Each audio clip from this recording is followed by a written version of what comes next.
Pessoal, questão 606. Um ponto P, interno de um ângulo de 60 graus, dista 6 metros e 9 metros dos lados desse ângulo. Então, temos um ângulo aqui de 60 graus.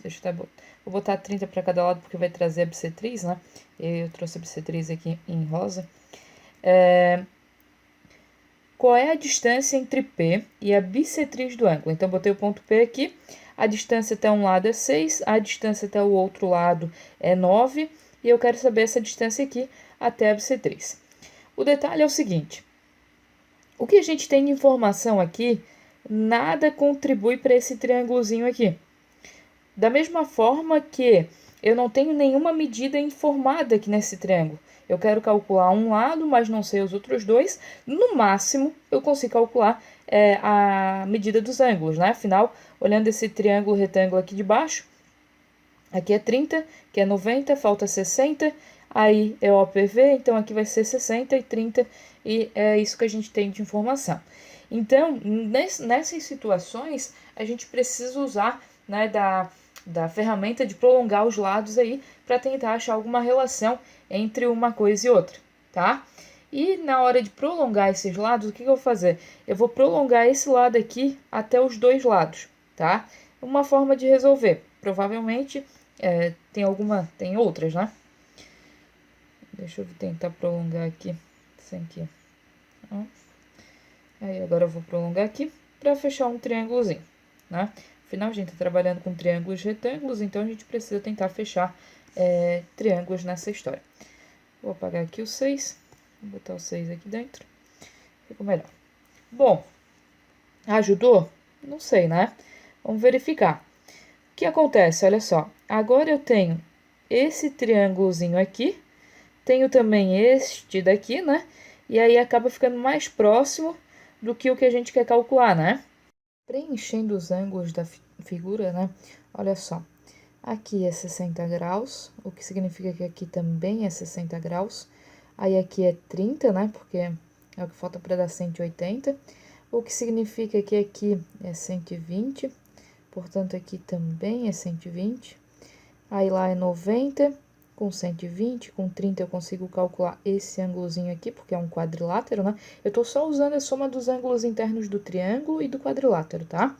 Então, aqui é 30, 150, 240 para 360, tá faltando outro 120, né? 240, 270, 360. Aqui a gente tem uma reta, então já tem 150, significa que aqui é 30, o que significa que aqui é 60 graus. Né? Então, olhando esse triângulo maiorzão aqui, a gente tem 60, 60 e aqui também vai ser 60. O que significa que esse triângulo maior aqui é equilátero, tá? Se isso vai ajudar, não sei, mas vamos lá. Vou apagar um pouco desses ângulos aqui para dar uma...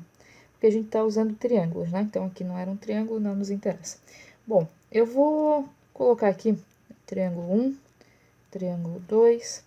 Do triângulo 1, por que eu estou usando triângulo 1? Porque aqui, esse triângulo 1, eu tenho uma medida informada, né? Então, eu consigo calcular os outros dois lados, né? Então, aqui eu consigo calcular do P até esse carinha aqui. Então, vamos lá. Vou chamar aqui de, sei lá, X já foi, né? Então, aqui é Y.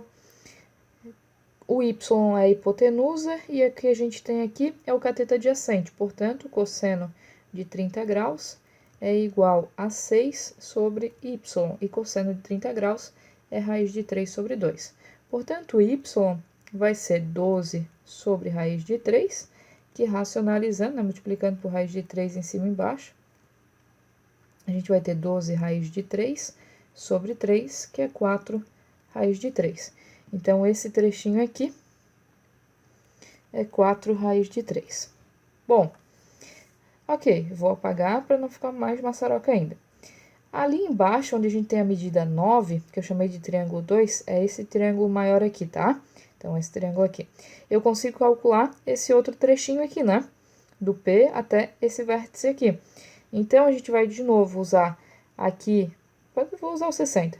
Então, o que a gente quer calcular, né, é esse trecho todo aqui, a nossa hipotenusa, e o que a gente tem de informação é o cateto oposto. Então, a gente vai usar seno de 60 é igual ao cateto oposto, que é 9, sobre a hipotenusa, sei lá, que é Z, vou chamar aqui de Z, tá? Que seria esse trecho aqui todo. O seno de 60 é raiz de 3 sobre 2, multiplicando cruzado, a gente vai ter que o Z vai ser 18 sobre raiz de 3, racionalizando, né, multiplicando por raiz de 3 em cima e embaixo, vai ficar 6 raiz de 3, tá? Então, aqui é 6 raiz de 3. Bom, considerando que é um triângulo isósceles, né? A gente tem que todos os lados medem 10 raiz de 3. De novo, no que isso ajudou? Não sei, mas a gente tem que relacionar essas informações com esse triângulozinho pequenininho aqui, né? Afinal, a partir do momento que eu souber qualquer um desses lados, eu consigo calcular o x. Assim, tentando, né, de algumas formas, não consegui muito relacionar esses lados aqui que a gente encontrou com esse triângulozinho pequenininho.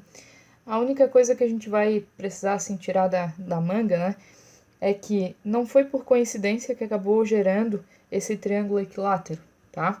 E aí a gente vai usar uma propriedade importante do triângulo equilátero, que essa bissetriz, ela coincide com a mediatriz, tá? Ó, fechou um ângulozinho aqui de 90 graus, ela acaba coincidindo porque o triângulo é equilátero. O que significa que essa medida aqui é igual a essa medidinha aqui, né? E a gente sabe que esse trecho aqui é metade do lado, né? Que a gente já calculou que é 10 raiz de 3, ou seja, isso aqui é 5 raiz de 3. Se a gente sabe que desse ponto até o pé é 4 raiz de 3, obrigatoriamente o x precisa ser raiz de 3 para fechar os 5 raiz de 3, tá? Portanto, o x é 5 raiz de 3. E aí, novamente, não tem uma maneira direta de a gente resolver, como inicialmente, né, a gente viu que não tinha nenhuma relação aqui, um valor, né, para calcular o x, a gente fez esse prolongamento dos lados, e aí prolongando os lados a gente tentou, né, usar a trigonometria para ter mais informações, e mesmo assim a gente não conseguiu relacionar com o x. Precisamos de mais teorias ali, né, de lembrar de mais coisas para conseguir calcular. E aí reforça o ponto de que a gente não tem um caminho único para seguir e não tem como olhar o problema e dizer, olha, vou resolver assim. Eu tenho que buscar, quanto mais ferramentas eu tiver para resolver o problema, mais facilmente eu consigo resolver o problema, tá? Então, tudo que a gente conseguir colocar de informação, coloca, porque isso pode ser útil em algum momento. Espero que tenha ajudado vocês e até uma próxima.